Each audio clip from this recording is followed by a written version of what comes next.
제가 혹시 잊어버릴까봐 목사님이 잘 저를 광고까지 해주셨는데 제가 2006년에 서티파이 받고 심리치료사로서 할 때만 해도 제가 알기에는 한국말 하는 면허 심리치료사는 정신과 의사 말고는 없었는 것 같아요.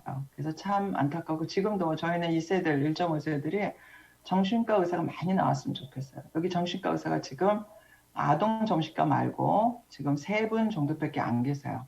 그래서 굉장히 힘들어요. 저는 이제 심리치료사지만 약은 제조할 수 없는 심리치료사고 정신과 의사한테 약을 제조받아야 되는데 할 수가 없어요. 그런데 감사한 것은 제가 2006년에 서티파이 받고 나서 그 후에 지금 15년 동안 프랙티스 하면서 너무나 많은 한국말 하는 심리치료사들이 나왔습니다. 지금 작년까지 20명 정도 이상 나왔어요. 노스쪽에 굉장히 많습니다.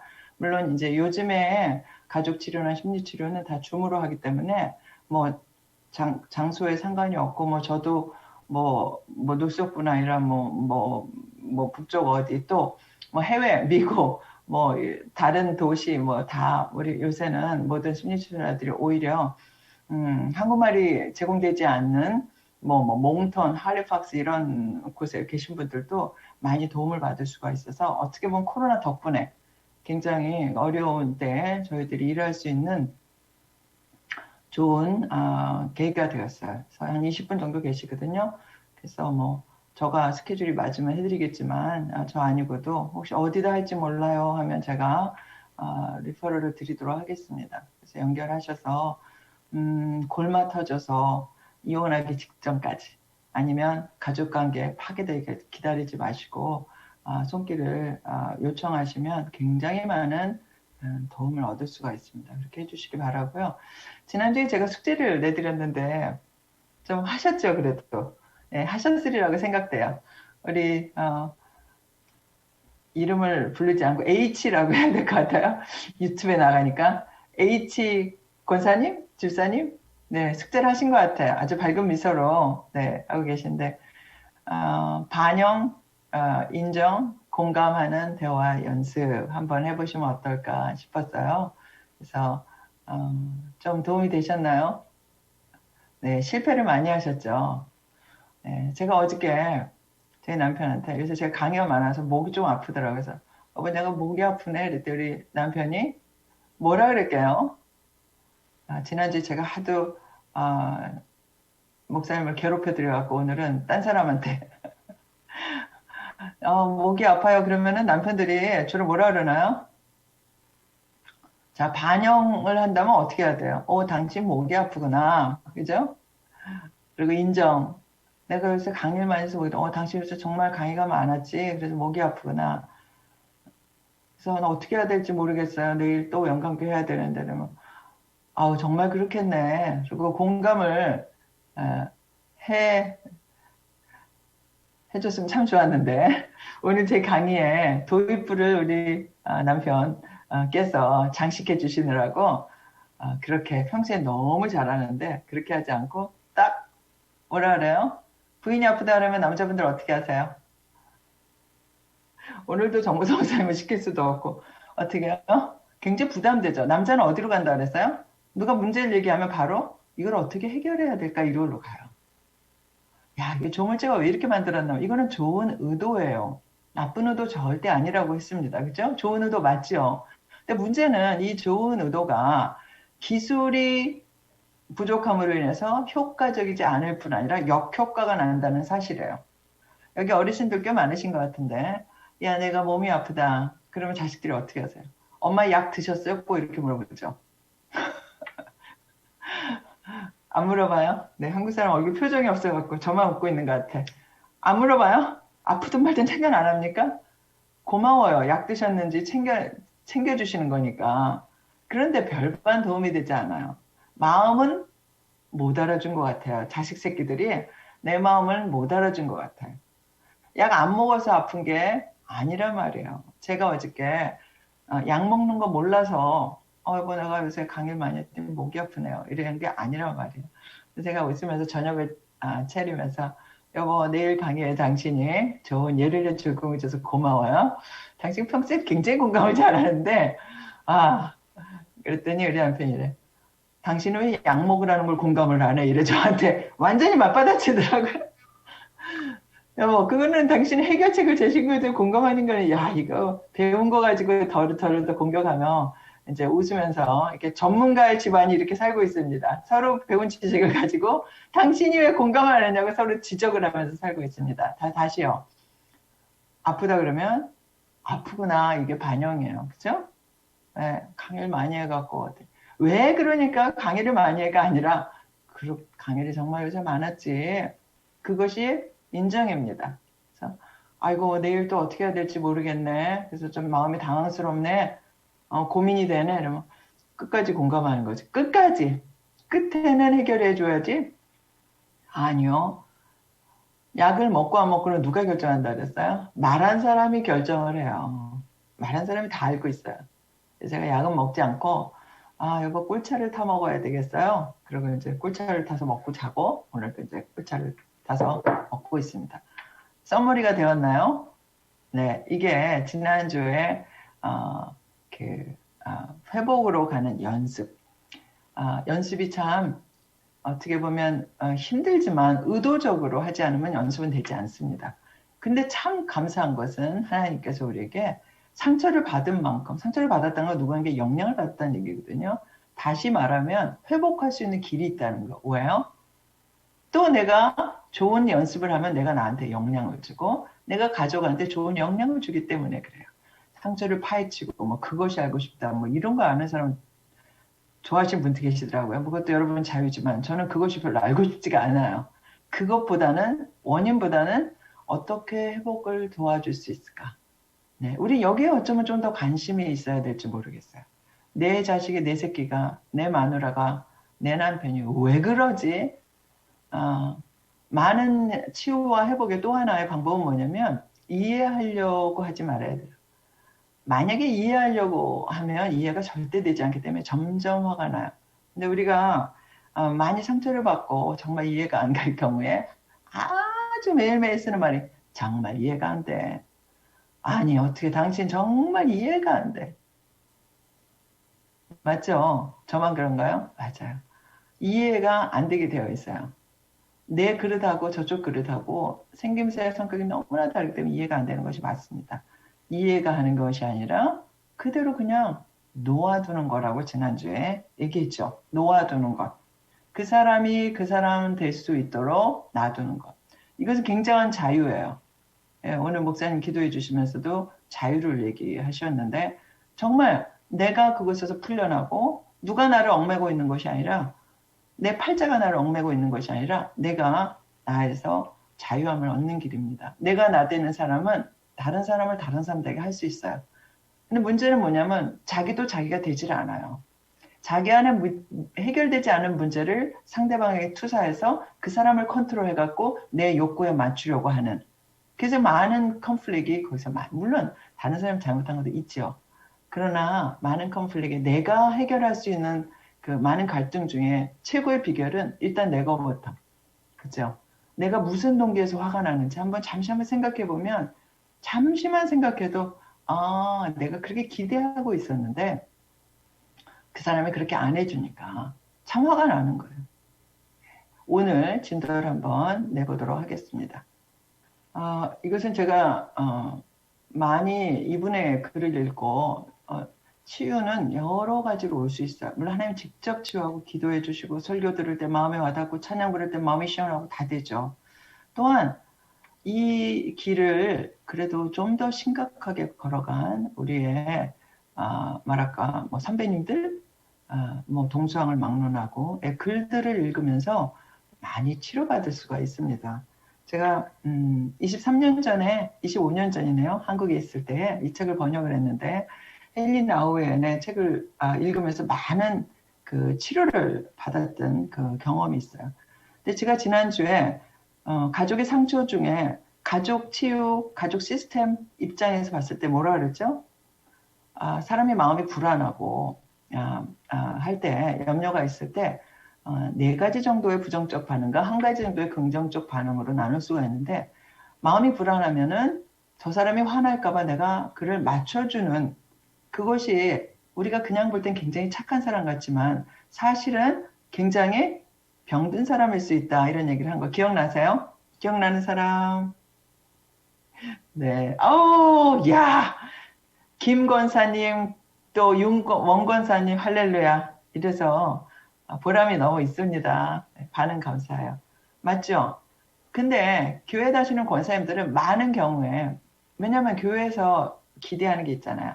착해야 되고 남을 도와줘야 되기 때문에, 오늘도 아침에 사실은 저희 교회 어떤 권사님이 갑자기 저는 교인들은 상담을 할 수가 없고 상담하지는 않아요. 그러나 이제 어느 정도 이제 영적 지도자로서 이제 그 바운더리 안에서는 대화를 할 수가 있죠.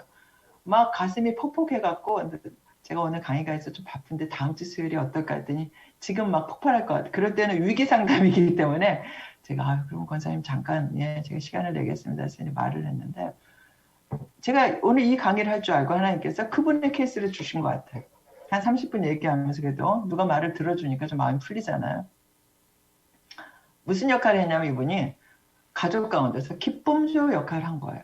기쁨주 역할을 하다 완전히 지쳐 떨어졌어요. 근데 그 도움을 받은 가족들은 그걸 고마워하기는커녕 여보세요, 이분이 일을 하게 돼가지고 옛날처럼 가족을 못 도와주거든요. 그랬더니 아니 너가 왜 그래? 딸이 돼가지고 너가 왜 그래? 며느리가 되고 왜 너가 왜 그래? 왜요? 사람들은 지금까지 내가 해온 거대로 해주기를 기대하거든요. 그래서 이분의 그 병은 뭐냐면 기쁨제 역할을 하는 게 있어요. 내가.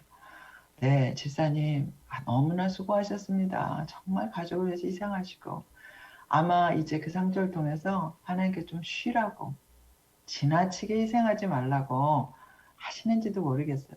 하나님이 더 그래도 해야 된다고 하는 거 아닐까요? 글쎄 제가 하나님 같으면 나는 네가 좀 쉬길 원했는데 왜 그렇게 네가 그 몸이 망가지도록 그렇게 희생을 하고 고생을 했니? 네 마음속에는 화가 난, 그래도 크리스찬이 그렇게 해야 되는 거 아닌가요? 자, 제가 헬리나 와의 글을 한번 낭독해 보겠습니다. 여러분들 마음속으로 한번 들어보시기를 바랍니다. 당신은 이제 당신의 아버지 혹은 아버지 상을 떠나보내야 합니다.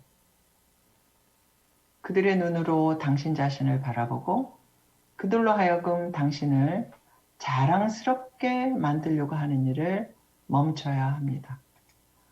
당신이 기억하는 한 당신은 다른 사람들이 부여한 정체성에 의존해가며 그들을 기쁘게 하려고 해왔습니다. 그렇다고 당신은 그것을 부정적으로만 볼 필요는 없습니다.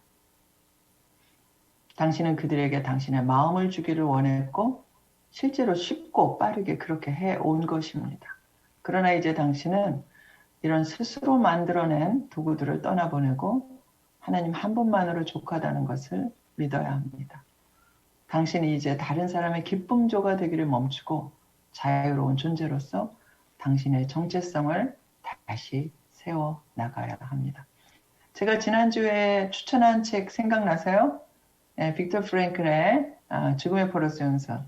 여러분 요새 팬데믹에 혹시 마음의 상처 때문에 힘든 분이라면 이게 사랑의 음성인가? 이걸로 아마 뭐 두란노나 이런 데 하면은 돼 있을 겁니다. 그래서 여러분이 한번 읽어보시면 많이 도움이 될 거예요.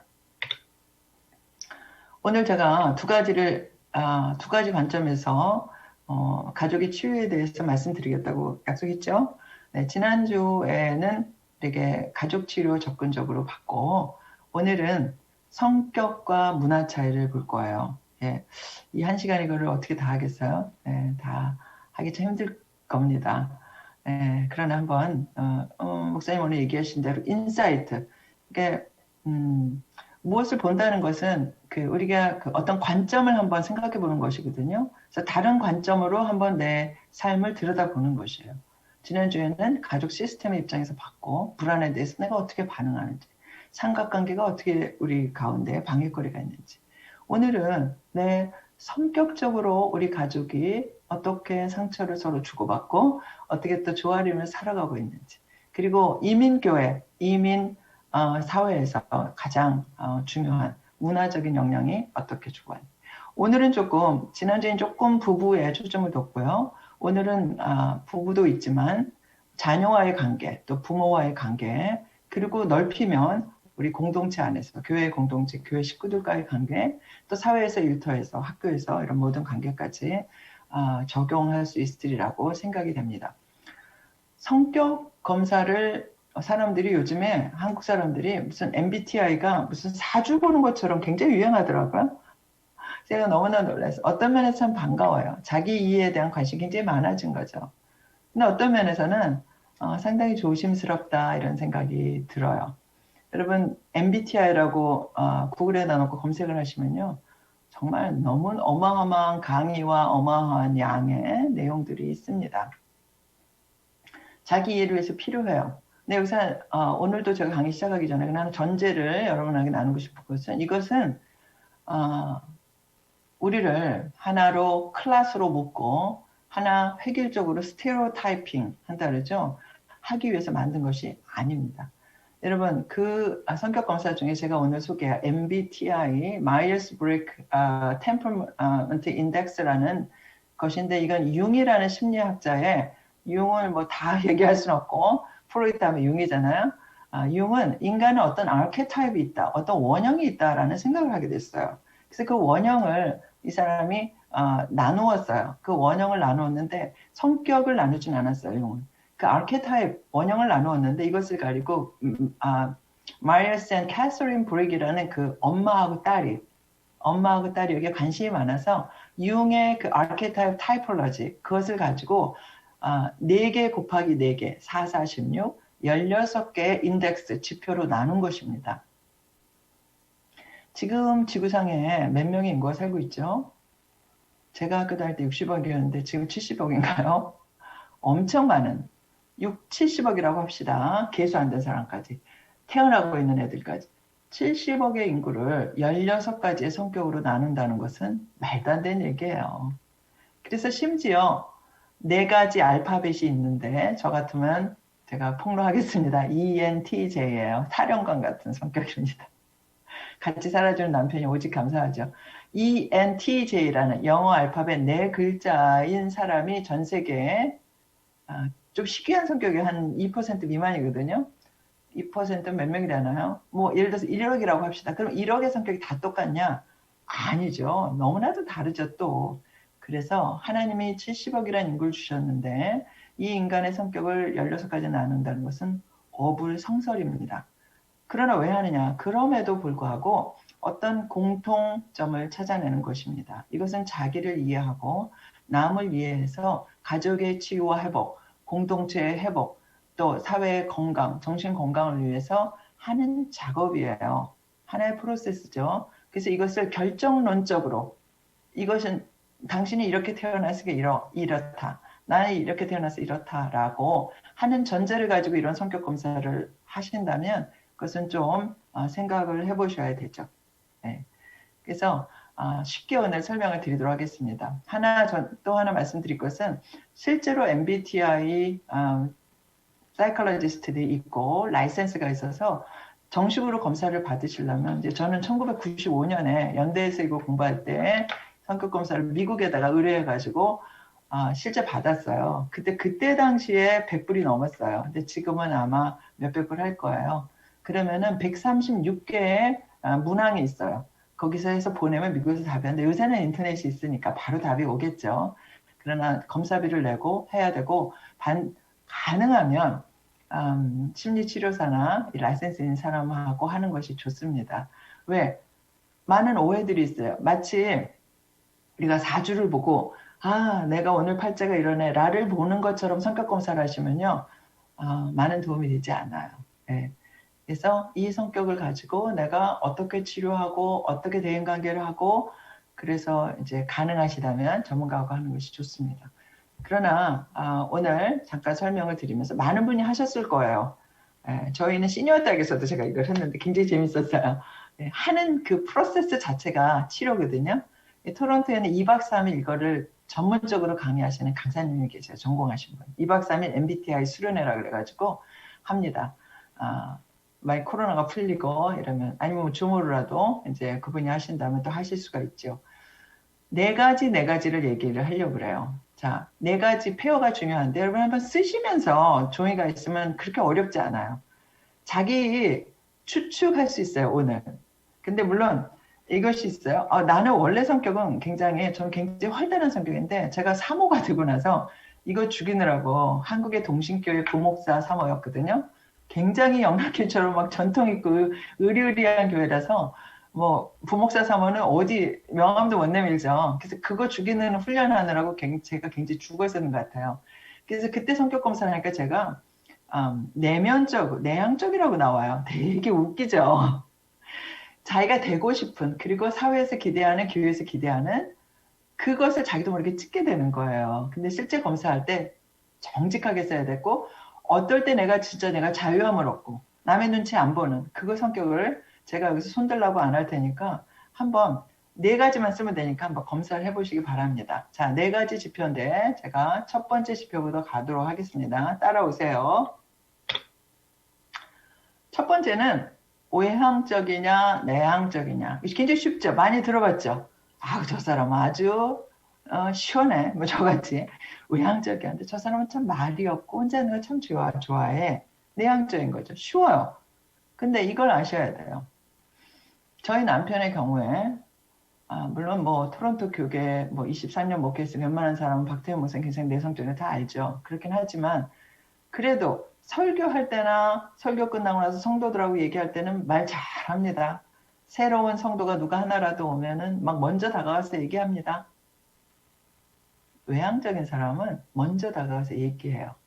근데 저희 남편이 먼저 다가가서 얘기한다고 외향적일까요? 아니요. 집에 와서 여보 말 좀 해 했더니 하루 종일 설교하고 하루 종일 성도들하고 얘기하고 왔는데 무슨 말을 또 해 저한테. 자기가 가장 편안할 때 자기가 가장 에너지를 얻는 곳이 어디인가 이게 질문이야. 이걸 모르고 저 사람은 외향적이야 내향적이라고 말하면 굉장히 무식한 겁니다. 여러분 한번 생각해 보세요. 혹시 여기 이세가 있나요? Where do you get your energy? 이게 질문이에요. 배터리가 언제 차지됩니까? 교회 가면 우리도 모르게 교회 옷을 입고 권사 옷을 입고 뭐 새가족이 오면 막 또 이렇게 이렇게 하는 척이라도 해야 되잖아요. 그게 교회 기대잖아요. 그래서 내 성격을 막 갑자기 막 버리고 막 그렇게 하는 경향이 있어요. 근데 사실 집에 오면 굉장히 피곤해요. 내향적인 사람. 왜요? 자기 옷이 아니라 남의 옷을 입고 남의 옷 입었다고 여러분 지금 생각해 보세요, 원생님. 얼마나 피곤해요. 남의 옷 겨우 입고 앉았다 온 거잖아. 요새 온라인으로 예배를 드리니까 내향적인 사람들은 너무 좋아해요. 옛날엔 교회 가서 막 시달렸는데 솔직히 시달린 것도 있잖아요. 교회에서는 막 신교도 하고 가라, 성경 공부하고 가라, 막 요구하는 게 많잖아요. 제가 오늘 이제 강의를 잘해야 되는데 잘못하면 이제 그러니 뭐 집에만 계시고 이런 뜻은 전혀 아닙니다. 네. 그런데 요즘 외향적인 사람은 더 힘든 세상이에요. 나가서 사람을 만나서 말을 해야 되는데 그래야 에너지가 차지되는데 그렇지 못하기 때문에 굉장히 고통스러워요. 이겁니다. 조금 더 구체적으로 얘기하면 이렇습니다. 이거 다 하려면 여러분이 이제 좀 머리가 아프죠? 이건 다시 슬라이드를 제가 보내드릴게요. 참고하시기 바랍니다. 그런데 크리스천으로서 우리가 조심할 건 이것이에요. 맨 밑에 보세요. 외향적인 사람이 내향적인 사람한테 화살표 있죠. 이게 손가락질하는 거예요. 뭐라고 얘기해? 저 사람은 속을 모르겠어. 그러면 내향적인 사람이 나빠서 그런가요? 아니요. 말수가 적어요. 그리고 1대1의 관계에서는 시간이 가면 마음을 오픈해. 오히려 더 잘합니다. 그런데 많은 사람 앞에서 아마 오늘 줌에 이렇게 스크린을 못 켜는 사람들이 아마 내향적이지 않을까 이런 추측들을 해봅니다. 제가 너무 푸시해서 죄송해요. 네. 그러나 성장점은 있죠. 네. 또 내향적인 사람이 외향적인 사람한테 이렇게 얘기할 수 있어요. 왜 이렇게 사람이 수다스러워 시끄러워?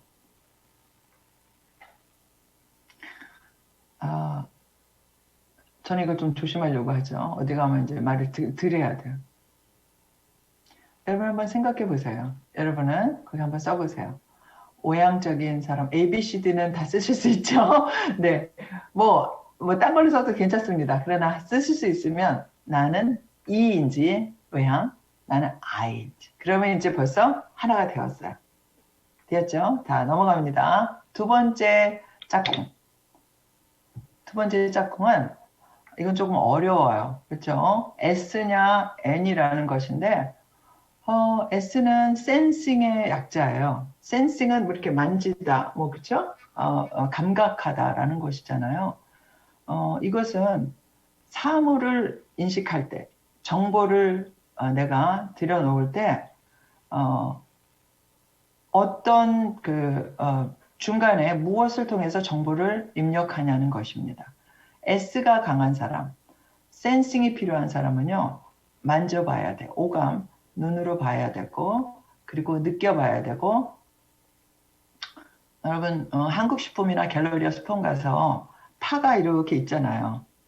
배추도 있고, 뭐 다 있어요. 감자도 있고, 요새 고구마가 맛있더라고요. 고구마도 있고 있는데, 요즘에는 이제 거기다 가능하면 만지지 말라고 써 있긴 해요. 그쵸? 근데 이제 만질 수 있다라고 했을 때, 팬데믹이 아닐 때. 여러분, 어떻게 하세요? 만져보는 사람. 일일이 다 만져보는 사람. 그쵸?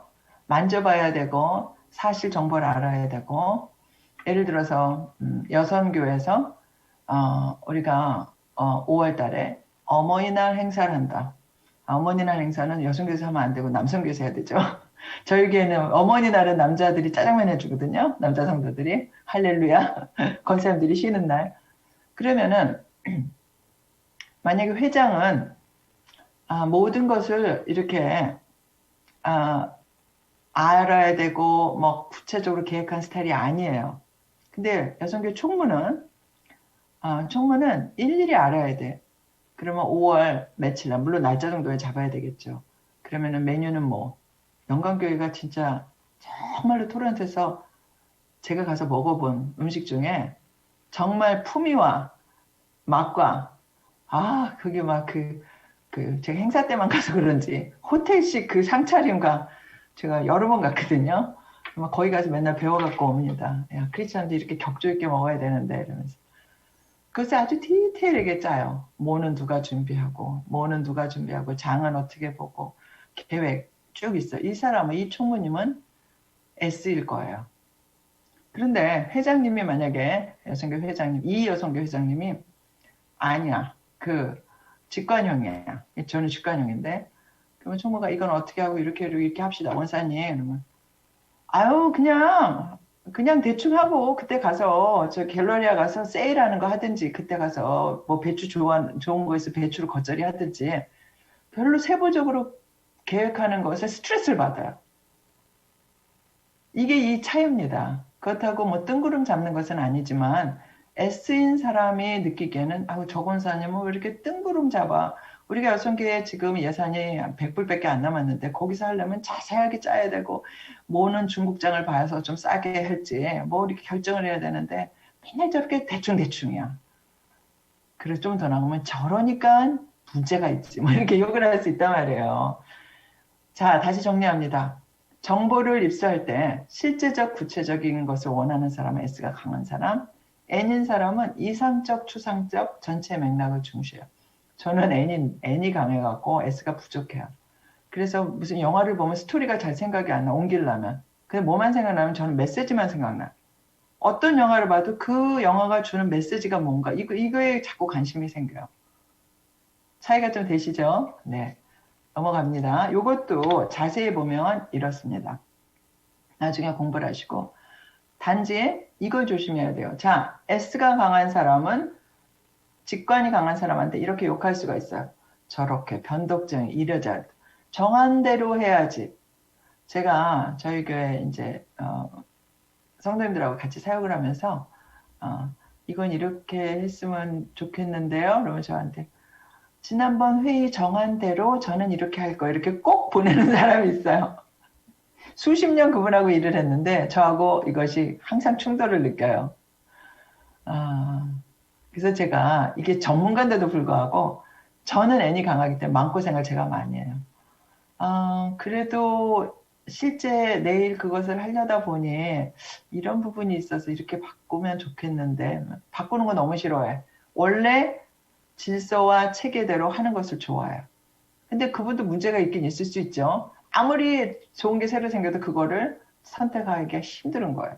근데 저도 또 문제가 있죠. 약간 좀 허무맹랑한 대충대충 하려고 하는 서로 욕하는 것을 조심해야 돼. 저런 비언덕쟁이, 비현실적 몽상가.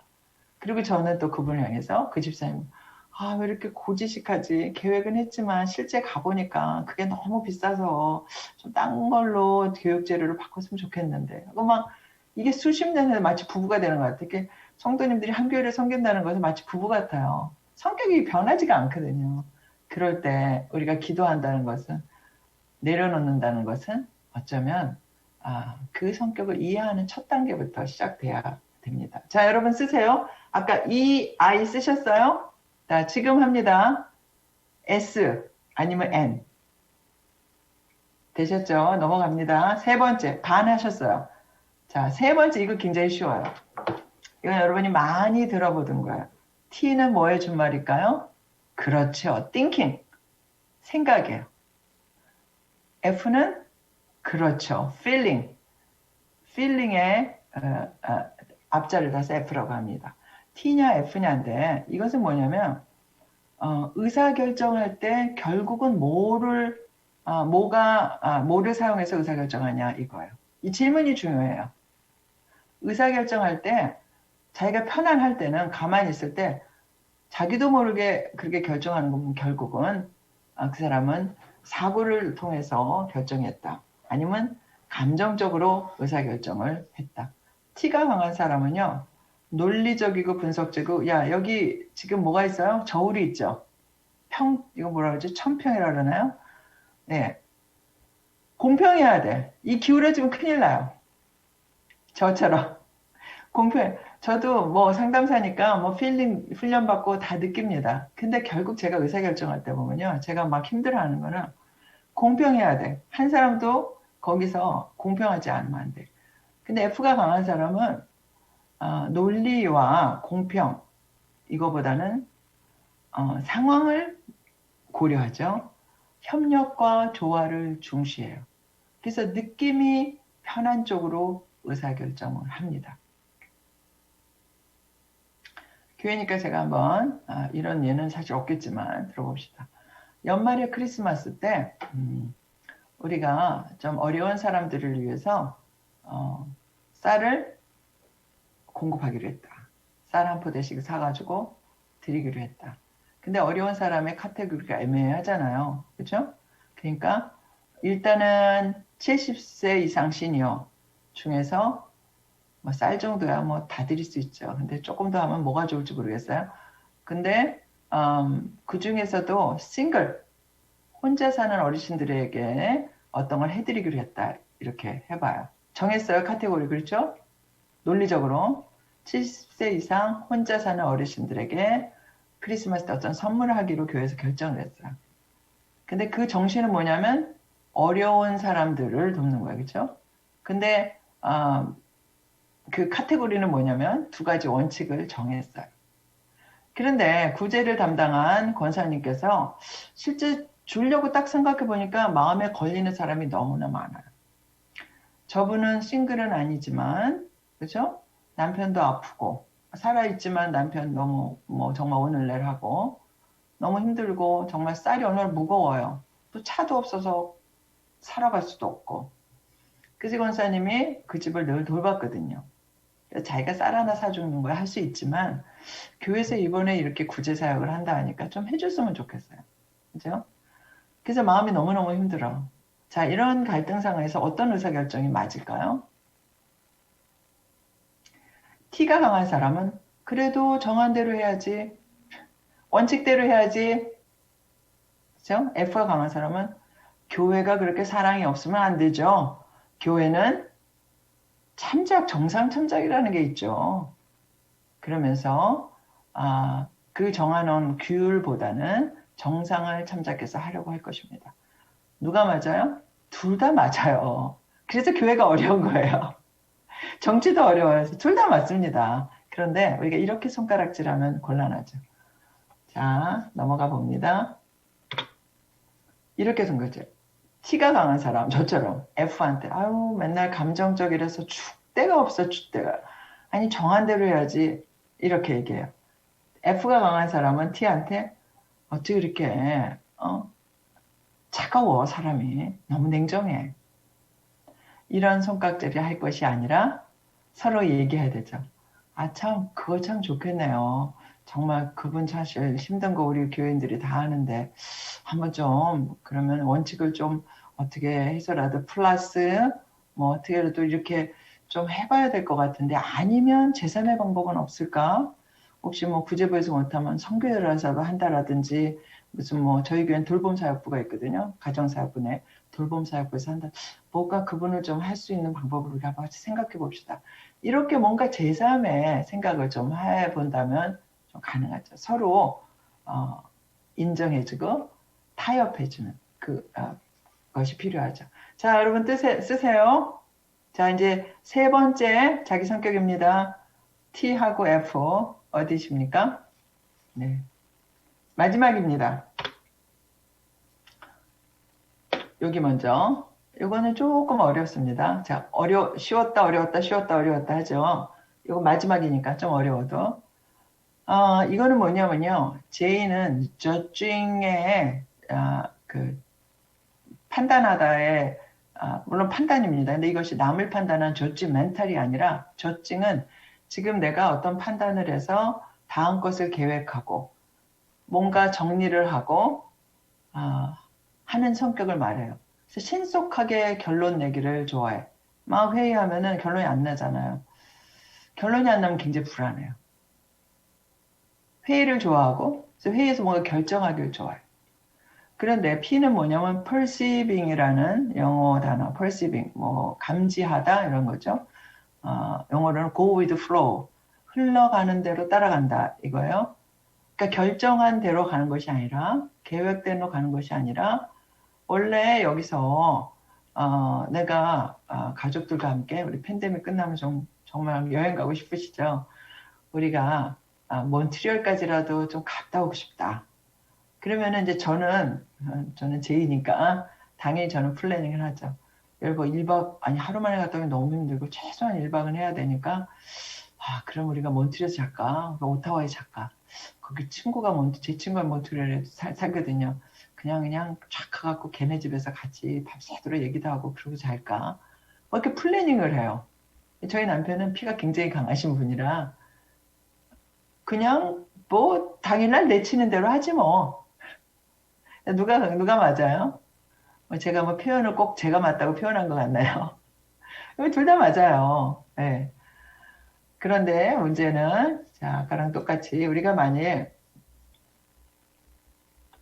네 이렇게 욕을 한다면 제가 우리 남편한테 아유 이렇게 무질서해 무계획이야. 여자들을 제가 상담하면서 많이 느끼는 거는 남자가 돼갖고 왜 이렇게 계획을 먼저 안 세우는 여러분 남자는 계획 세우라고 태어났나요? 여성들이요. 그래서 제가 그래요. 저는 여잔데 제가 계획을 좋아해요. 계획 세울 때가 저는 제일 신나거든요. 왜 그런지 아세요? 제가 제이기 때문에 그래요. 그냥 여행 갈 때보다 계획 세우는 게 신나는 사람. 그게 제이기 때문에 그래요. 막 이렇게 해서 저희 이제 목회자들 여기 친구들 많은데 토론토에 저하고 좀 가까우신 분들은 다 알아요. 그래서 여행 목회자들끼리 뭐 어디 간다 그러면은 저한테 많이 물어봐요. 어디 갈지. 왜냐면 제가 그런 역할을 많이 했기 때문에 너는 막 피곤하게 계획 세워서 감사합니다 하는데 저는 너무나 즐거워요. 그거 할 때 막 에너지가 이런 기회를 줘서 너무나 감사해요. 제가 우리 제일 잘하는 거는 우리 어르신들 데리고 모시고 어디 가는 거. 정말 11년 동안 안 가본 데 없이 다녔어요. 우리 어르신들을 모시고. 제 세컨 잡이에요. 발란테 물론 봉사지만. 그게 저보고 아유 목사님 수고 너무 많으셨어요. 그런데 막 사이언스 센터 뭐 토론토 어디 뭐 다 모시고 다니거든요. 전 즐거워서 하는 게 이게 제이고 네. P는 이렇게 생각할 수 있어요. 제이한테 왜 이렇게 꼭 계획대로만 하려고 그래 사람이 이렇게 경직된 사고 늘 긴장이 돼 네, 이렇게 욕을 할 수 있다는 것입니다. 제가 너무 제이를 칭찬하고 P를 낮춘 느낌이 들어서 죄송합니다. 근데 P는 얼마나 은혜로운지 몰라요. 그죠? 바꿔도 전혀 상관없어요. 저희 남편처럼. 그럼 그렇지 뭐. 중간에 가다가 아무리 계획을 바꿔도 그래? 뭐. 물론 이제 성품이 좋으셔서 인격이 연마돼서 그런 면이 당연히 있지만 사실은 성격 자체가 그래요. 누가 뭐 뭐래도 그러면 그렇게 합시다. 황희정승에 그러면 저렇게 합시다. 별로 충돌이 안 일어나요. 근데 저 같은 사람은 여기서도 충돌, 저기서도 충돌. 저처럼 제인 사람하고 일하면은 저가 많이 인격을 수양해야 됩니다. 자, 여기까지 했는데 정리해 보겠습니다. 네 가지 알파벳이 뭐냐고 물어보진 않겠어요? 쓰셨죠? 알파벳 뭐 틀린지 맞는지 모르지만 난 나름대로 썼다 하시는 분. 아유, 어유, 야, 굉장히 지성이 뛰어나시네요. 네. 이것에 대한 해석은 오늘 다 못해요. 여러분이 인터넷에 놓고 이제 알파벳 4개를 치세요. ENTJ 이렇게 치시면 ENT 저 같은 경우 ENTJ 그러면은 ENTJ는 거기다가 그 영어만 치시면 영어로 읽으면은 힘드신 분들이 대부분이실 테니까 ENTJ의 성격 이렇게 한국말로 치시면 쫙 나옵니다. 그러니까 여러분이 야 어떻게 알았지? 하나님보다 더 잘하네? 이런 생각이 아마 드실 거예요. 예, 제가 기회가 있으면 해드리겠지만 오늘은 뭐 1시간 강의는 여기까지만 하도록 하겠습니다. 그러면 제가 이것을 가지고 뭘 하려고 하냐? 이거 알았으면 뭐 해야 돼요? 나와 다른 성격의 가족과 나와 다른 성격의 사람과 어떻게 같이 팀을 이루며 살아가야 될까요? 여러분 성격 나왔죠? 그 성격은 너무나도 좋은 성격이에요. 자, 우리 한번 스스로 해볼까요? 내 성격 진짜 좋아. 완전 짱이야. 완전 대박이에요. 한번 얘기해보세요. 나 성격 왜 이렇게 좋지? 나 성격 너무 좋아. 아멘? 여기 조금 있다가 왜 여러분 칭찬하셔야 되는 이유를 말씀드릴게요. 성격적 근거를. 그런데 다른 성격 있죠. 제가 지난주에 얘기했죠. 제가 여기서 15년 부부 상담했는데 다 와서 제 카우치에 앉아갖고 선생님 이렇게 달라도 이렇게 다른 부분은 못 보셨죠? 꼭 물어봐요. 제가 지금 녹화해 놓고 싶어요. 한 명도 빼놓지 않고 물어봐요. 저는 너무나도 놀래요. 뭐 때문에 다 헤어지고 이혼하고 힘들어요? 성격 차이라는 것입니다. 근데 자 이제 자기 칭찬했으니까 자 여러분 가족 중에 남편이든 자식이든 한번 떠올리세요. 뭐 이게 안 들리니까 뭐 말로 하셔도 돼요. 자 저도 한번 떠올릴게요. 제가 제일 부딪히는 우리 가족 중 딸, 아들, 남편이 있는데요. 부딪히는 사람이 있어요. 갑자기 생각나요. 조금 더 부딪히는 사람. 그 사람 이름을 얘기하면서 한번 얘기해 보세요. 저는 마이크가 있어서 비밀로 하겠습니다. 가족의 프라이버시를 생각해서 와, 너 성격 어쩜 게 좋냐? 아니면 당신 진짜 성격 좋아. 하세요. 아들 성격 진짜 좋다. 너 진짜 난 네 성격이 좋아. 딱 내 스타일이야. 딸도. 또 여러분 제일 부딪힌 사람 누구예요? 시어머니. 자, 이 순간은 치료하는 순간이니까. 뭐 내가 보기 안 맞아서 그렇지 그분도 성격이 좋을 근거가 제가 조금 다음 슬라이드 될 거거든요. 이게 좀 잘 안 되지만 어머니에 대해서는 저도 잘 안 돼요. 지금 살아계신데 바로 옆에 사시거든요. 근데 저하고 진짜 반대거든요. 근데 제가 존경하는 부분이 있어요. 진짜 어머니 너무 성격 좋으세요. 자, 해보실까요? 너무 좋으세요. 어쩜 그런 성격이세요? 이야, 그러니까 지금까지 그렇게 온유하게 저희 남편하고 비슷하거든요. 그렇게 이 험난한 생활을 살아오셨죠. 성격 너무 좋으세요. 제가 정말 감사해요. 우리 어머니 때문에 목회에 방해된 적이 없거든요. 너무 감사해요. 너무 온유하시고, 네. 성격은 바꿀 수 없습니다. 그러면, 그러면 이러고 살란 말이에요? 또 그건 아니에요. 우리는, 퍼스널리티하고 캐릭터를 많이 혼돈해요. 근데 물론 심리학자들은 이렇게 얘기합니다. 퍼스널리티나 캐릭터를 호환해서 써요. 근데 제가 편의상 우리가 이해하기 좋게 우리는 학자가 아니니까 이렇게 생각했으면 좋겠어요. 성격은 타고나는 것이다. 그러면 그리스도 안에서, 기독교 안에서, 신앙 안에서 그럼 이 성격을 막 부리면서 살라는 것인가? 아니요. 성격은 인정하지만 가꿔야 될 것이 있어요. 뭐예요? 여기 있죠, 밑에. 자, 크게 성품. 네. 성품은 가꿔야 되죠. 나는 원래 그렇게 생겼어? 나 뒤끝 없는 거 몰라? 전 뒤끝 없는 거 몰라 하는 사람 참 문제가 있다 생각해요. 자기 마음대로 막 부어놓고 그 대신 난 뒤끝이 없잖아. 그럼 난 상처 다 받았는데? 그건 또 아니죠. 그렇죠? 우리가 그리스도 안에서 가꿔야 될 것은 성품입니다. 그러니까 자 성격 검사해서 16가지가 나왔어요. 외향적, 내향적, 조직적, 무계획적 나왔어요. 근데 성경에서는 성격을 얘기하진 않아요. 베드로 같으면 성격 검사를 하면 아마 다혈질, 급하고, 그쵸? 아주 사령관 같이 또 뭐 이렇게 나올 거예요. 근데 성경에서는 성품은 너무나 많이 얘기합니다. 성품은 성령의 열매죠. 그쵸? 온유하고, 오래 참고, 그쵸? 절제하고, 화평하고, 이런 것은 다 성품입니다. 그쵸? 나 성격 그렇다고 해서 하나님이 온유하지 못하게 만들고 또 화평하지 못하게 그런 성격은 지어놓질 않으셨어요. 왜요? 우리의 성격과 성품 다 하나님께로부터 온 거잖아요. 하나님은 노하기를 더디하시고, 네, 평화의 왕이시고, 그쵸? 기쁨을 주시는 분이시고, 또 소망을 주시는 분이시기 때문에 그런 건 다 성품에 속하거든요. 그렇게 만들었는, 나 그렇게 안 만들었다. 우리가 핑계할 수가 없습니다.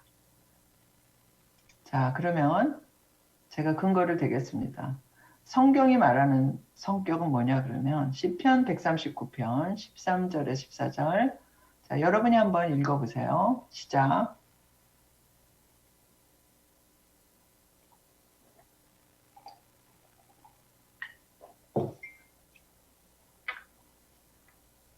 자, 여기서 내 장부를 지으셨으며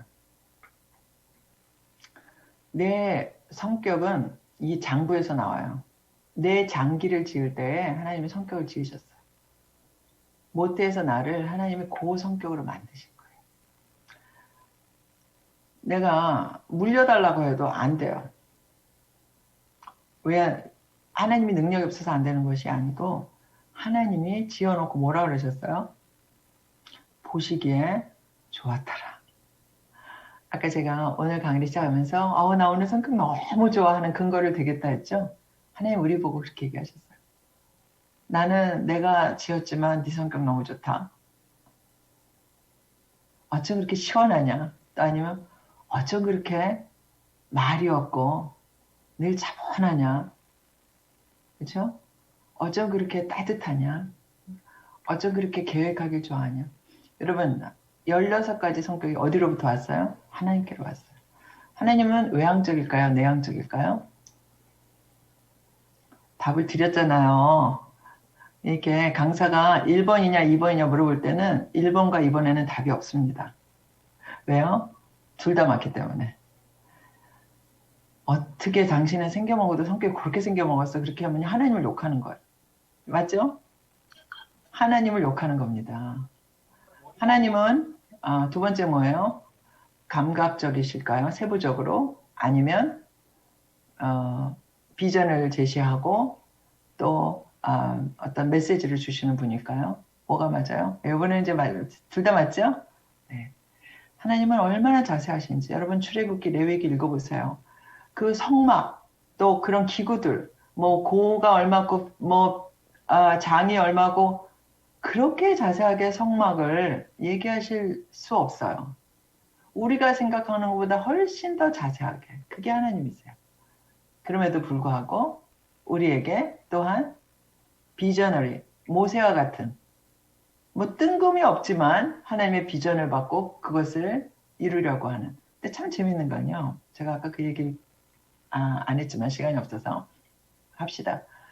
많은 경우에 물론 타고난 것도 많지만 이것을 조사해보면 굉장히 다른 게 목회자 그룹은 비전이 나오는 사람이 훨씬 더 많아요. 그래서 성도님들은 S가 더 많아요. 이거 참 재밌죠. 직업에 따라서. 그래서 이 성격에 맞는 직업들이 있어요. 여러분 검색하실 때 한번 보면 자기의 직업, 자기 성격에 맞는 직업을 갖는 게 제일 편하네요.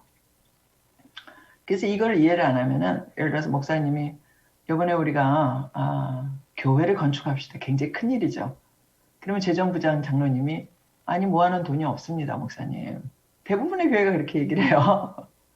목사님 하나의 계시를 받았다. 뜬금없이 얘기하면 하나님의 계시를 나는 못 받았는데요. 이렇게 얘기할 수 있다는 거예요. 자, 14절에 뭐라 그랬어요? 내가 하나님께 감사함은 나를 지으심이 신묘막츠. 이게 제가 옛날 거를 했나요? 뭐라고 그래야 되냐요? 기이하고 신비롭다. wonderfully, fearfully 이렇게 되죠. wonderful 할 뿐 아니라 너무나 wonderful 할 경우에 두렵잖아요. 그걸 우리는 fearfully 이렇게 하죠. 하나님이 당신의 성격을 어떻게 그렇게 지으셨는지 내가 내 자식이지만 내가 낳지만 와 그것이 우리가 겸손의 자리로 내려앉는 것입니다. 내 새끼인데 너무나 다르죠. 애들이 너무나 성격이 달라요. 그럴 때 우리가 그것을 객관적으로 보면서 와 하나님이 너를 지으신 게 내 모태에서 너를 낳았지만 정말 너는 위대한 명품이구나. 너무 명품이라 막 두려움을 느낄 정도로 wonderfully, fearfully 창조했다는 것입니다. 여러분 가장 속썩이는 그 가족 식구 생각하면서 한번 고백해 보세요. 한번 우리가 한 스텝 뒤로 빠지면 좀 보일 수 있어요. 나하고 관계가 껄끄러워서 그렇지 객관적으로 보면 하나님이 지어놓고 기뻐하셨거든요.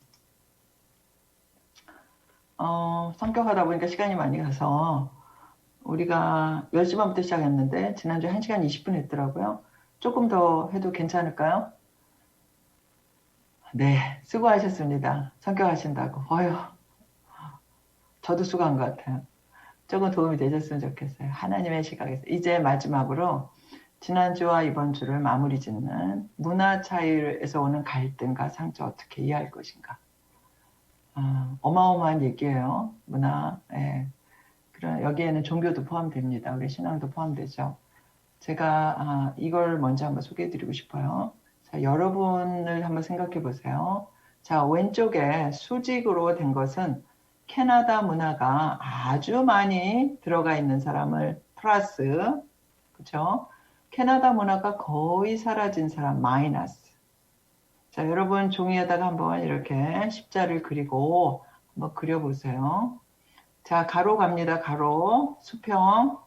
한국 문화가 아직도 많이 남아있는 사람은 플러스, 한국 문화가 거의 없어진 사람은 마이너스.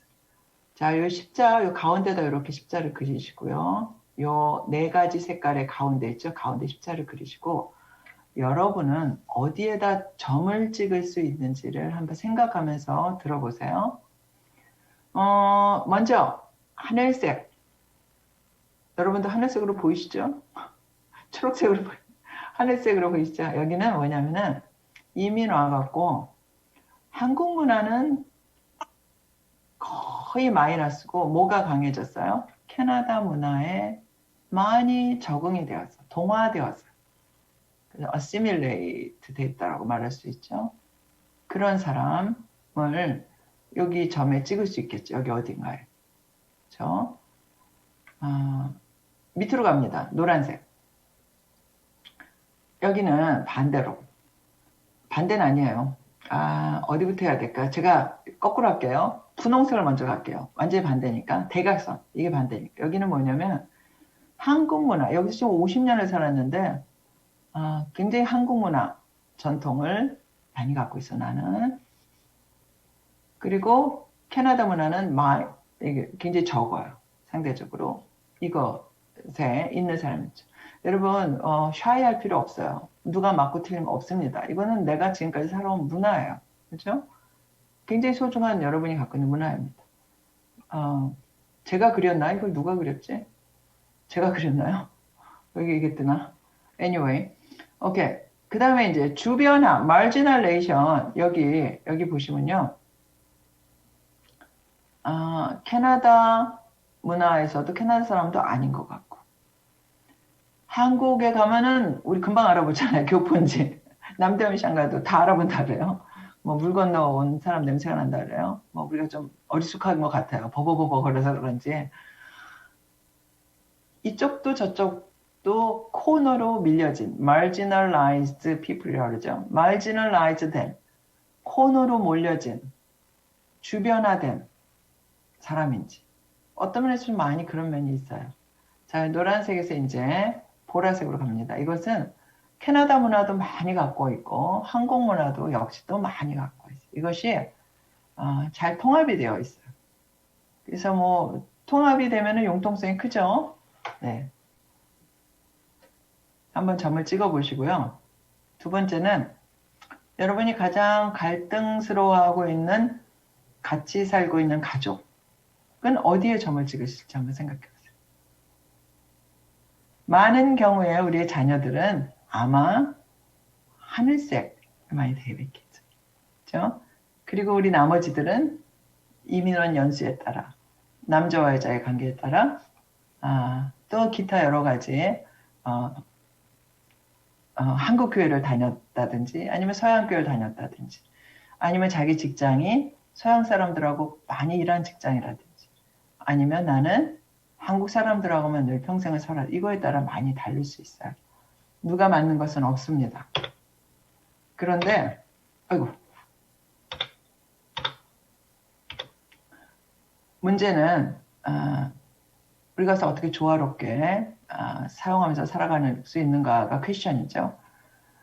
단계를 거쳐요. 나는 옛날에는 여기였는데 여러분 만약에 20년 전에 여러분이 어떤 지표였을까요? 하면 지금하고 다를 거예요. 그러시죠? 지금의 지표와 옛날에 다릅니다. 근데 대부분의 사람들은 이런 그 프로세스를 거쳐요. 유사 단계. 저희 아이도 클 때 지가 백인인 줄 알더라고요. 그쵸? 애들이 그러나 중학교 들어가면서 깨달아지고 지금 대학교 졸업하고 나면은 거의 에이시안들하고만 놀게 되죠. 인종차별을 경험하면서 아이들이 특별히 인종차별을 초등학교 때까지 잘 못 느껴요. 근데 점점점 부조화를 느끼고 집착하든지 저항하든지 이런 단계를 거치고 그리고 나서 이제 스스로 내 안에 그것이 내사가 되어서 내가 어떤 반응을 일으킬지를 자기가 결정을 하게 되죠. 바람직하기는 이 두 문화를 다 포용해서 좀 삶이 풍성해지는 이것은 뭐 영어를 더 잘해야 된다 뭐 꼭 이런 것만은 아니에요. 물론 여기서 문화 안에 언어가 들어가죠. 언어는 너무나 중요해요. 제가 가정도 산다면 참 마음이 아프고 저희도 일명 그런 게 없지 않아 있는 게 첫째는 대부분 한국말 잘합니다. 둘째는 한국말 잘 못해요.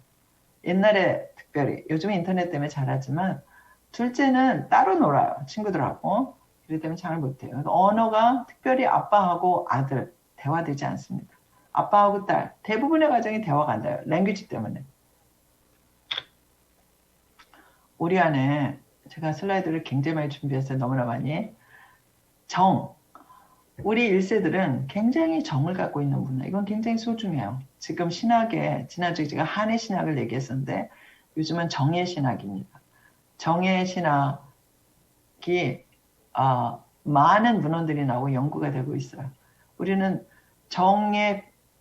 정스러운 문화고 정에서 왔기 때문에 콩나물을 사도 덤으로 좀 더 줘야지 정이 따르고 그죠? 근데 이 정을 갖고 있는 저희들 1세들을 2세들은 굉장히 이해 못할 때가 참 많이 있어요. 경계선을 치기를 원하죠. 2세들은. 우리는 그냥 정으로 하잖아요. 네. 그러나 또 우리가 불행이지만 우리가 인정해야 될 부분이 있어요. 이거는 엄청난 일인데요. face saving culture라고 그러죠. 얼굴 체면 살리는 문화. 그게 한국 문화예요. 오늘 비디오를 많이 못 끼셨잖아요. 아무리 예수님이 와도요. 내 체면이 구겨지면 우리는 마음 열지 않습니다. 어떻게 보면 기독교 신앙보다 체면이 제일 위에 있는 것 같아요. 여러분 안 그랬습니까? 저는 그런 문화에서 왔다라는 것을 생각할 수 있어요. 교회에서 내 체면 구긴 일이 있으면요. 그 다음 주 교회 안 나와요. 뭐 한국 사람만 그런 것은 아닙니다. 네. 여기 영어식 표현에도 있잖아요.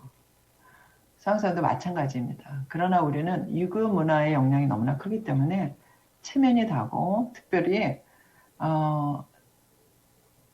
여기 어딘가 있죠? 가족의 체면을 구겼다고 많이 혼났고, 야, 네가 그렇게 하면 이 애비가 뭐가 되냐? 이렇게. 그죠?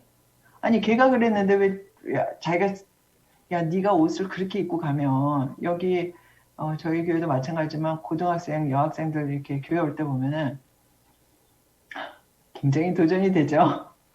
아니, 이제 슬리퍼 신고 오는 거는 하나 문화고, 거의 이제 탱크탑 정도. 입고 오는 것도 감사하고, 거의 저게, 비치에서 입는 옷인가? 교회에서 입는 옷인가? 생각할 정도로, 내 안에 많은 수치심과 체면이 있기 때문에 그래요. 그래서 저희 교인들도 보면 아이가 고등학생 돼서 고등부 예배 올라갈 때 보면 엄마가 온게 감사하죠. 온게. 그러고 온게 감사해야 되는데, 왜? 자기 얼굴이 뜨거워. 내가 교회에서 권사하고 장로인데 우리 딸이 저렇게 옷을 입고 오니까 교회에서 얼굴이 너무나 뜨거운 거예요. 그렇죠? 수치심과 체면 문화가 뿌리 깊게 우리 안에 있습니다. 그래서 우리는 남의 눈치를 너무 잘 봐요. 재밌는 게 제가 1세 아이들하고 2세 아이들 교회에 같이 어떤 일을 해요. 하다 보면 굉장히 차이점이 있어요. 한국에서 오는 아이들은 제가 무슨 일을 하면 제가 도와드릴게요. 금방금방 해요. 그래서 제가 편해요. 근데 2세는 물어요. 아니면 거의 묻지 않아요. 너 이것 좀 도와줄래? 할 때까지 있어요. 주로. 여러분 오해하면 쟤는 눈치가 없나 이러는데 눈치가 있어야 되나요? 아니요. 우리 눈치가 있어야 된다고 생각하죠. 그건 체면 문화에서 온 것입니다. 수치심을 배경하는 문화예요. 이 사람들 얘기할 때 성할 사람들은 아이 컨택을 하면서 그 사람하고 얘기해요. 우리는 한국 교회에서도 이 사람하고 얘기하는데 저기서 김 집사님이 옆에 지나가는 거 보이잖아요. 그러면 여기에 뒤에도 눈이 있잖아요. 우리 그러면은 얘기하다 말고 또 인사합니다. 근데 서양 사람들 보세요. 내가 파티에 어디 갔다 그러면 내가 옆에 있는 거 보인지 안 보인지 봤다라고 생각하는데 절대 고개 돌리지 않습니다. 그렇게 문화가 차이가 있는 것입니다. 제가 이게 다 할 수는 없고 여기 맨 밑에 유교화된 기독교인이라는 단어가 있어요. 우리는 예수님을 믿는데 문화적으로는요 99% 유교화돼 있어요. 종교와 문화는 뗄래야 뗄 수가 없어요. 그렇죠? 우리가 사실은 어쩌면 더 교회 생활 오래 하면 더 유교화되어 있는지 모르겠어요. 세상의 가치는 많이 변했는데 교회의 전통을 유지하려다 보면 굉장히 유교화된 것이 내 안에 많이 남아 있습니다. 대표적인 게 교회의 질서잖아요. 목사, 장로, 권사 이런 하이어라키의 문화가 있기 때문에 우리는 저희 아이가 어렸을 때 혼을 냈더니 눈을 똑바로 뜨고 울면서 닭똥 같은 눈물을 흘리면서 얘기를 해서 제가 그때만 해도 너무 몰라가지고 이민원 절만데 어디다가 엄마한테 눈을 똑바로 뜨고 말대꾸야 이렇게 얘기했어요. 여러분 오래전에 한번 해보신 건가요? 몇십 년 전에? 요새는 그렇게도 안 하시죠? 다 세련되셔가지고. 그랬더니 얘가 이래요. 학교에서 우리 선생님은 말을 할 때 눈을 똑바로 뜨고 얘기하지 안 그러면 거짓말이라고 그랬기 때문에 내가 눈을 똑바로 보는 거래. 턱백하는 게 아니라는 거야. 말대꾸 아니라. 그래서 제가 그때 상담을 공부하고 있으니까 깨달은 거예요. 그렇구나. 제가 아이한테 어디다가 대고 말대꾸야는 어디서 왔어요? 기독교에서 온 것이 아니에요. 유교에서 왔어요. 근데 저는 목사인데 아들한테 그렇게 얘기해요. 제가 기독교 문화적으로 대한 것이 아니고 유교 문화적으로 대한 것이죠. 이 문화적 차이는 엄청납니다. 조금 이렇게 문화를 단순화할 수는 없지만 집단주의에서 온 문화는 읽어보세요. 나중에 이런 특성들을 갖고 있습니다. 우리는 다 콜렉티비즘에서 왔어요. 한국 사람은 집단주의. 그러니까 대한민국 서울특별시 종로구 창신동. 제가 이민 오기 전까지 저희 주소입니다. 쌍용 아파트 203동 1307호. 갑자기 외워지네요. 23년 전에 저희 집 주소예요. 그 문화에서 온 것이에요. 근데 개인주의적인 문화는 어디서부터 시작해요? 나부터 오죠? 내 이름 쓰고 그다음에 주소 쓰잖아요. 그게 개인주의적인 문화예요. 기회가 있으면 다 얘기하고 싶지만 다 할 수 없습니다.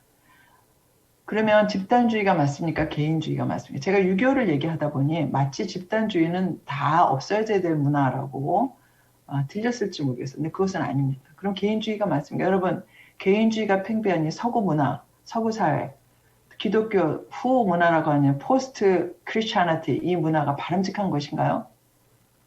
개인화된 개인의 주의가 극도로 심화된 이 유럽과 서구 사회 문화가 바람직한가요? 나름대로 엄청 문화가 많습니다. 왜 그럴까요? 여러분 하나님의 형상 한번 생각해 보세요. 집단이 하나님의 형상을 짓밟거나 어비유즈를 했으면 그것은 하나님 기뻐하시지 않는 일이에요. 그러나 또한 개인이 하나님께 주신 개인의 자유를 가지고 하나님의 형상을 찾지 못하고 이 자유는 두 가지를 낳아요. 하나는 책임으로 갈 수도 있고 또 하나는 방종으로 갈 수가 있죠. 내 멋대로 한다면 그것도 역시 하나님의 형상을 회복하지 못해요. 왜 그럴까요? 하나님은 우리를 창조할 때 우리가 이제 우리의 형상을 따라 남자와 여자를 만드셨어요. 그렇죠? 우리. 그 말은 인간의 존재 자체가 릴레이셔널하다는 얘기예요. 관계적이고 인간은 어디서 생명을 얻을 수 있냐? 혼자 절대 살아갈 수 없다는 거예요. 이제 제 논문인데 여기다 쓰지 않았지만 그러면 집단으로 가야 됩니까? 저 개인주의 문화가 가야 돼요. 제가 생각하는 communal relation이라고 영어로는 관계적이면서 공동체적이라는 얘기예요. 예수님께서 예수님의 몸을 교회라고 얘기하셨잖아요. 맞죠? 그러니까 우리가 그냥 개인적으로 우리가 뭐 내가 도가를 하고 요가를 하고 뭐 나름대로 명상을 참 좋아요. 근데 문제는 그것을 가지고 어떤 공동체를 이루지 못할 때에 그것은 생명력을 잃어요. 한계가 우리가 팬데믹 때문에 이렇게 힘든 이유는 뭐냐면 우리가 혼자 아이솔레이트해서 갇혀있는 삶을 살기 때문에 생명을 얻을 수가 없어요. 비록 내향적인 사람이 미치라도 인간은 관계를 통해서 상처도 받지만 관계를 통해서 치유와 회복을 받고 하나님의 형상을 회복할 수 있는 길이 있기 때문에 그래서 교회를 통해서 교회가 예수님의 몸이기 때문에 교회가 치유의 공동체고 또 회복의 공동체가 되는 것입니다. 커뮤널한 서로 주고받고 서로 공동체적으로 가야 되는 길이죠. 이것저것의 장점을 다 합친 그런 관계적이고도 공동체적인 그것이 기독교인이 가야 될 길이겠죠. 결론입니다. 그래서 오늘 상처를 다 치료해드려야 되는데 아마 시작이나 됐을지 모르겠어요. 그러나 그것은 제가 하는 작업이 아니라 여러분 스스로 해야 되는 작업이기 때문에 하나님께 맡겨드립니다. 심리학적인 어떤 이런 그 이론들을 많이 소개하고 문화적인 접근을 했지만 이것을 가지고 하나는 인식하는 것, 제가 지난주에 예문을 드린 지식의 사랑을 더하기 위해서, 사랑의 지식인가요? 사랑의 지식을 더하기 위해서 우리는 점점 풍성한 삶을 살기 위해서 우리가 이 지식을 공부하는 거예요. 그렇죠? 이 지식의 인식이 제일 중요하고 두 번째는 이 지식을 알았으면 나를 인정할 필요가 있어요. 아니야, 나는 상처 없어. 당신이 문제지 나는 상처가 없어. 남이 다 알아요. 나 상처 있는지. 근데 자기만 자기 보고 상처가 없대요. 또 어떤 사람은 거꾸로 아우 나는 상처가 너무 많아. 상처를 무기로 삼으시면 또 안 되죠. 편안한 자리에서 오픈할 필요는 있지만 그것을 무기로 삼아서 당신 내 인생 몰라? 그 무기는 아니에요. 엄마 한을 모르냐? 네가 엄마 한을 풀어줘야 될 거 아니야. 여러분, 여러분이 교육 못 받은 그 한을 왜 자식이 풀어줘야 돼요? 교육 못 받은 한을 저희 어머니 땐 그러셨죠. 네. 뭐 이명박 대통령 어머니도 그러셨다고 경동시장에서 뭐 나물 장사하고 어쩌고 뭐 아들이 훌륭하게 훌륭이란 말도 참 생각해봐요. 뭐가 훌륭한지 대통령 되고 의사 되면 훌륭합니까? 그거 한 풀립니까? 사실 이거는 없어요. 그러나 그것은 여러분이 건강하게 상처를 치료하는 방법은 아니시죠. 내가 내 상처를 정말 인정할 수 있는지 인정한다면 그곳에서 생생히 살아있는 비록 상처투성이 나지만 생생히 살아있는 나를 만나실 필요가 있어요. 내가 만나고 안전한 장소에서는 다른 사람이 그 상처에 올 수 있도록 허용이 돼요. 그죠? 근데 다른 사람들이 내 상처를 건드리지 못하도록 우리는 방어를 합니다. 나도 모르게 방어막을 막 마스크를 쓰고 막 뭐 복면을 하고 절대 못 오게 하는 거죠. 그럼 치료가 되지 않아요. 그렇다고 함부로 내오면 더 상처를 받으니까 그러라는 얘기는 아니에요. 첫 번째 단계가 중요하죠. 두 번째 단계는 다른 사람도 다시 똑같이 상처도 쌓이거든요. 사실은 똑같아요. 나만 그런 것 같은데 똑같습니다. 내가 나를 인정할 때 다른 사람의 상처도 보이고 그 사람들도 인정하게 됩니다. 그럼 우리가 진정한 만남을 가질 수가 있어요. 어떤 분들이 이래요. 교회에서 얘기를 하면 답이 정해져 있기 때문에 마음이 치유가 잘 안 된대. 그럼 교회가 잘못됐기 때문이 아니라 우리 스스로 가면을 써서 그래요. 그렇죠? 서로 어떤 교회의 직분에 맞는 가면을 나도 모르게 쓰기 때문에 나도 나를 숨기고 있고 저 사람도 가면으로 얘기를 하기 때문에 얘기하고 나면 뭐 구역에서 뭐 성경 공부했는데 하고 나면 피곤해. 내가 먼저 열을 필요가 있어요. 용기 있는 자가. 내가 열고 내가 열면요. 저 사람이 나를 아주 위로를 받아요. 나는 열었는데 그렇다고 무슨 뭐 비밀을 폭로 이건 지혜가 있어야 되죠. 사실 뭐 내가 어렸을 때 뭐 너무나 뭐 아주 비밀스러운 얘기를 여러분 부적절하게 어디서 표현하는 것은 지혜가 필요해요. 그러나 안전한 곳에서 내가 정말 내 마음을 연다면 그 만남은 진정한 만남. 여러분 누군가를 진정으로 만나고 나면 어떤 일이 일어나요? 굉장한 치료가 일어나요.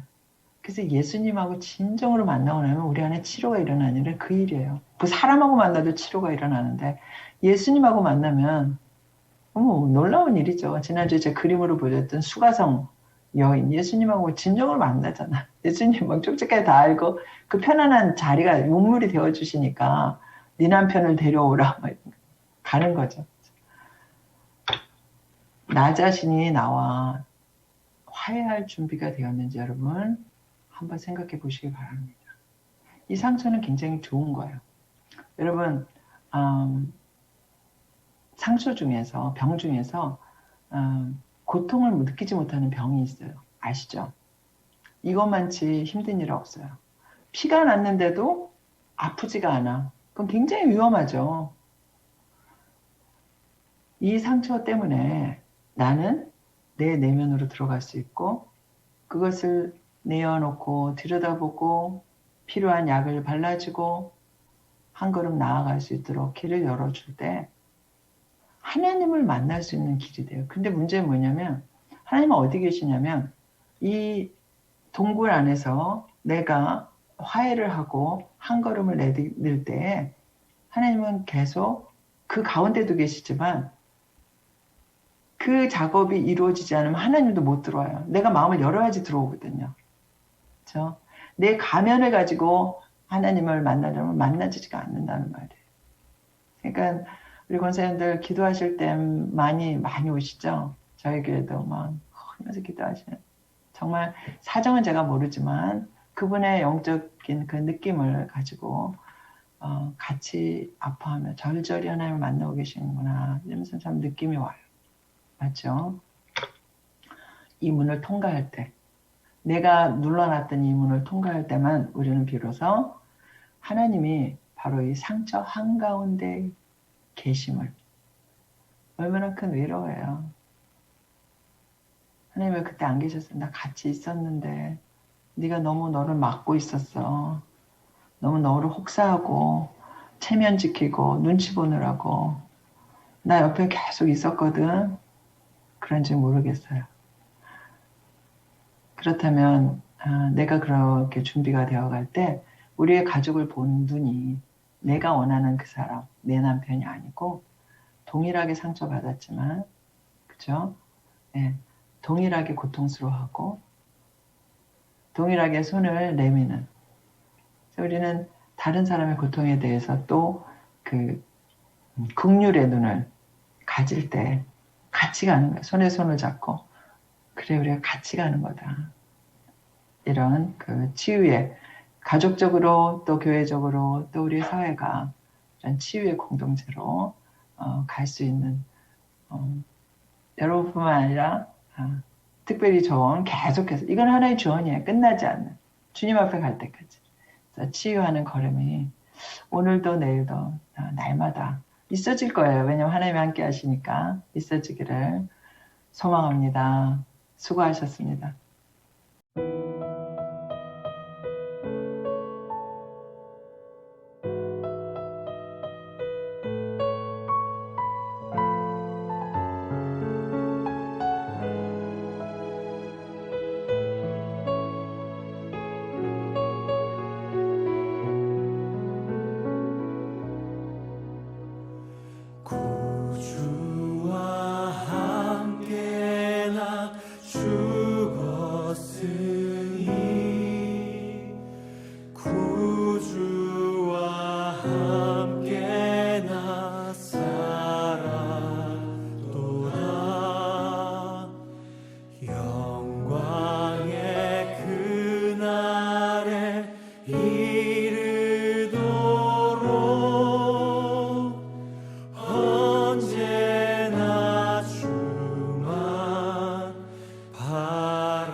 언제나